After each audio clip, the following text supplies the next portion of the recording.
Question number 9. A ball falls from rest through air and eventually reaches a constant velocity. What is this? Terminal velocity, right? Falls from here, reaches downwards here and reaches a constant velocity, right? For this fall, forces x and y are varying with time as shown. Force x and y is varying with time. Okay, v is not giving you what is this force. What could be the forces x and y? There are 4 options given here. You need to understand which is the right one.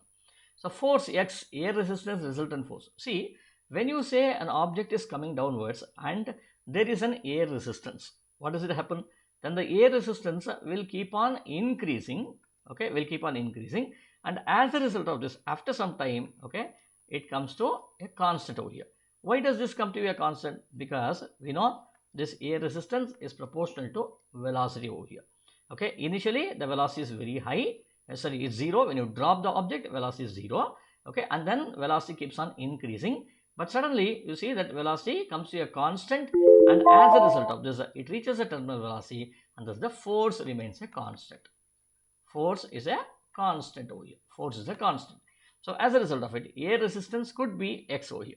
So these two could be correct. What about upthrust? See, upthrust comes only when it is falling on a liquid. So therefore, definitely there is no question of a liquid over here. It's falling through air over here. So upthrust is incorrect. These two are incorrect option. Then, now the next one is, we need to find out which of this is correct over here. Weight. What about weight here?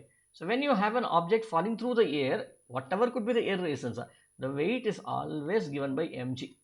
G does not change. M also doesn't change. So therefore, weight should not vary. If you had plotted a graph of weight versus time, then this should have given you a graph like this. It should have given a graph like this over here. It should be a constant. It will never change, right? So which is the left out option? Resultant force. Okay, so this should be the right answer. And even if you look at it correctly, then you see that the air resistance will keep on increasing. Okay, when it is seen to be a constant, the net force acting on the particle is 0, and as a result of it, it is moving with a uniform velocity, right? So therefore, A is the right answer. Okay.